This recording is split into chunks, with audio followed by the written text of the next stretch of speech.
Hi plant lovers and collectors like me, welcome back sa ating channel. So in this video, samahan nyo akong mag-trim ng mga dried sa garden. Kahit na anong dried ba. Basta mag-trim tayo guys. Ayan, may na-cut na akong dried flower stalk here. Ito guys, may flower pa yan siya. Hindi ko siya tatanggalan guys. So this is me guys ha. So, hindi kasi talaga ako nagtatanggal ng mga dried na flower. Ay, dried na flower. Yung mga fresh na flower. Yung mga dried lang yung tinatanggal ko. Or yung mga stalk na wala ng flower. Yung reason ko guys is, though ang plant talaga, pagka ganyan may flower, pwedeng pumayat siya guys. Pwedeng ma-deform yung, ayan, yung rosette ng sakis niya, pwedeng ma-deform siya, lalo na kung rosette type siya. So yun yung ano, pagka nagfa-flower, kasi pag nag-flower yan siya guys, nagbibigay siya ng energy dyan sa flower niya.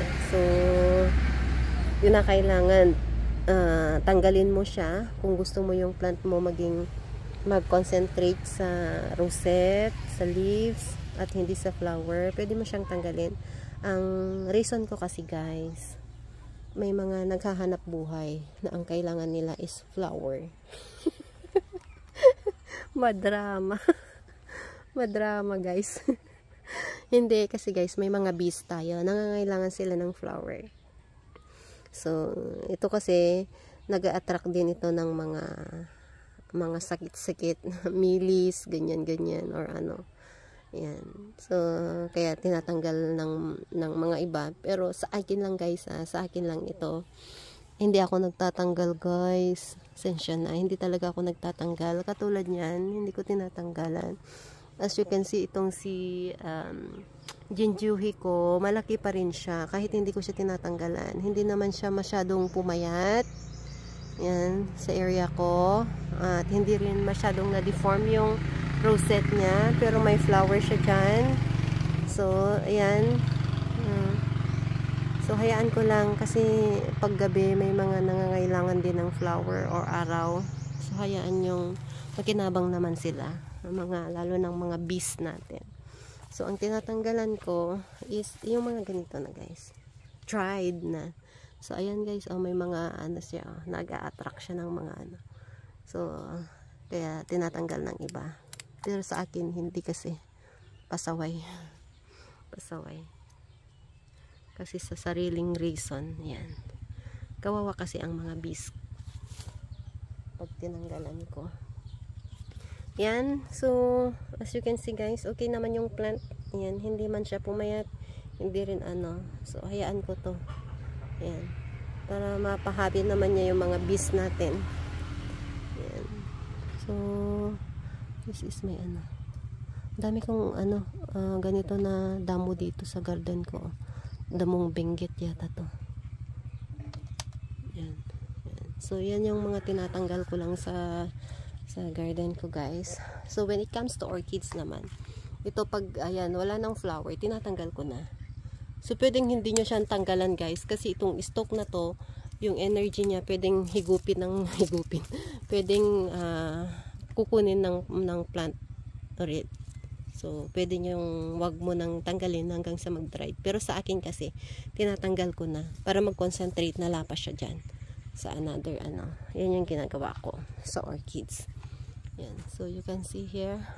So, pagka ganito naman din guys, yung mga flower na ganyan, paano na, tinatanggal ko na para yung energy ng plant makapag-concentrate lapas siya sa yan, mga buhay pang flower.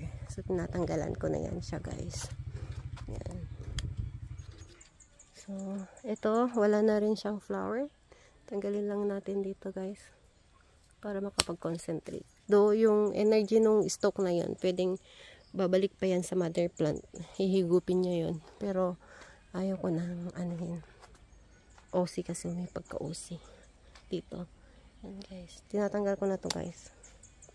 Yan. Hindi nagtatanggal yung asawa ko ng ganito. Ako lang. Yan. So, ayan. Tanggal-tanggal lang. Dito parang wala tayong masyadong flower stock here. Yan, may flower tayo. Pero hayaan mo lang yan siya. Okay naman siya yata. Okay naman. Hayaan mo lang siya dyan. Let it be. Let it be. Yan. So, hayaan lang natin. Itong si Purple Dream natin, oh. Nag-dried na yung flower niya. Yan. Tanggalin ko na yan, guys.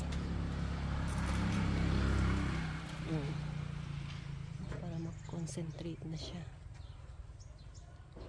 Yan. Ayan siya, guys. Dito banda. Dito, tatanggalan ko na rin tong mga to. Dried na tong mga to, guys. Oh. Tanggalan na natin to, guys.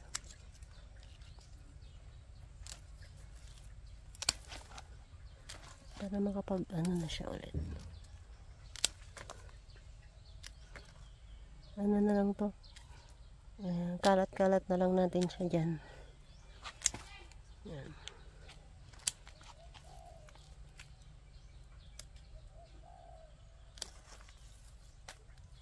Para mag-concentrate na sila sa dahon at gaganda yung variegation ulit ng dahon. So ayan siya, guys. Tanggalan ko lang.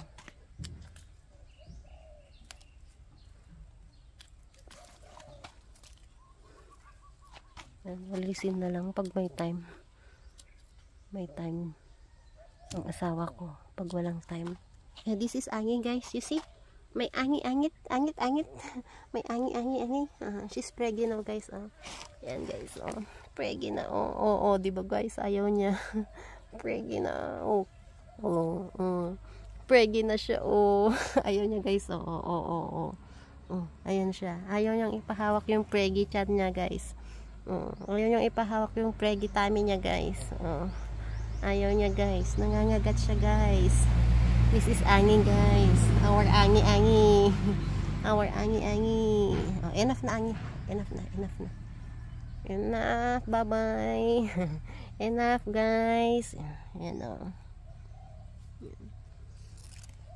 ang kulit dito sa garden. Ayan. Tuloy natin to, guys, ha. Patalastas lang ang aming angi. Angi. Yan, ang ating rose, guys. Tanggalan natin. Trim natin.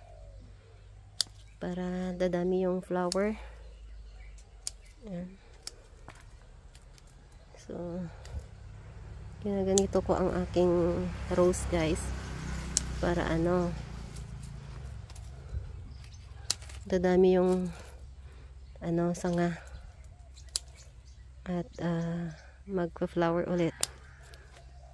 Yan. Tinitrim ko talaga yung mga yan. Itong ganda din ng na to. Pag maraming bulaklak. Ang paminta namin yan siya, guys. So, dito may malaking rose din tayo dito. Cut ko lang siya, guys, ha. Cut natin siya, guys. Trim natin siya para dadami yung bulaklak niya, guys. So, bear with me. Ayan.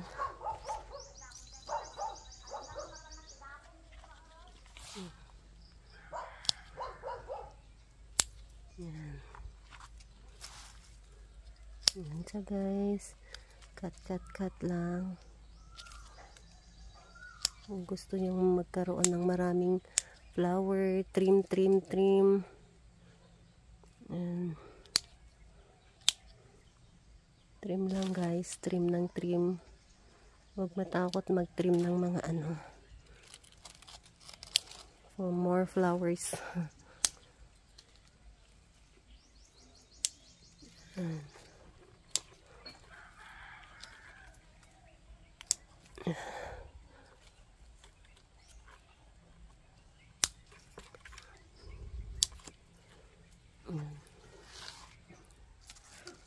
Itong mga to hindi ko naman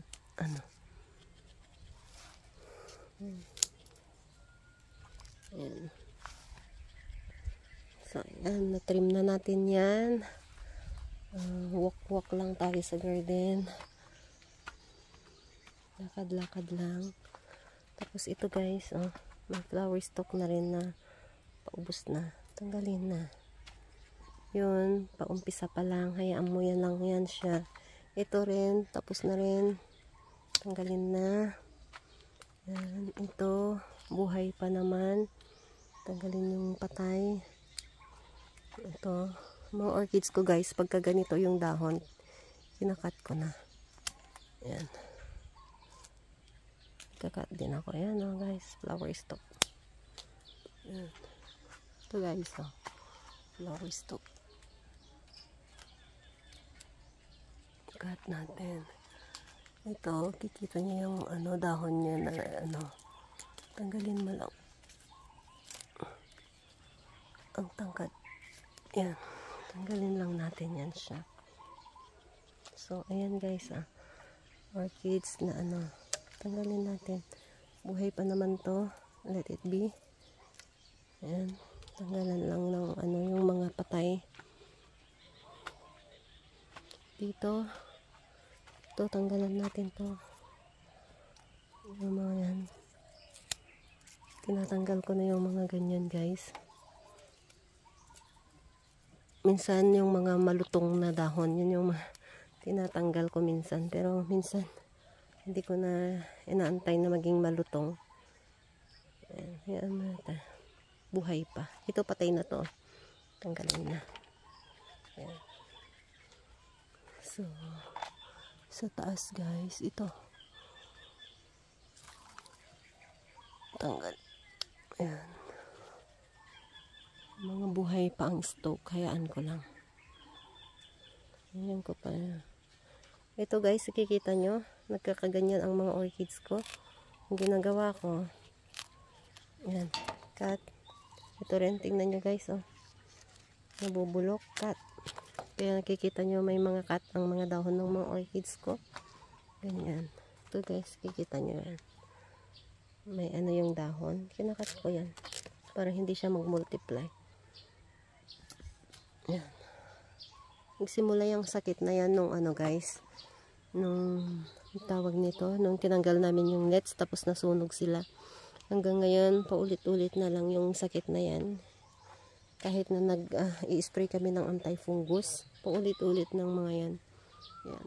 Nag-suffer sila sa sakit ng mga orchids ko. Yan. So, dito, banda. Okay naman. Kinakailangan lang nila ng full attention pag nasa garden ka. Pero yung garden ko, yan siya guys, hindi full attention ang may flower to. Ayan. Hindi siya fully attended. Kaya ganito ang garden ko. Though kahit ganito, okay lang. Basta lang may buhay. At least, ayan siya guys. May dried na rin tong si Syke. Ayan dried na nga eh. Tanggalin na lang natin. Ayan. Excuse me. Ayan. So, I think we're done. Dito, we're done na. I think so. We're done. Wala na bang pwedeng matanggal dyan. I think this one, we need to remove it. Para mag-concentrate siya sa kung meron siyang buhay pa. Ayan. This one guys, kita nyo, tinatanggal ko na rin yan siya guys. Ayan. Ayan. Tinatanggal ko na yan siya guys. So that's all guys. At thank you for watching. Don't forget to like, subscribe, and share sa mga co-lovers natin dyan. So, bye. See you in my next plant sharing guys. Bye.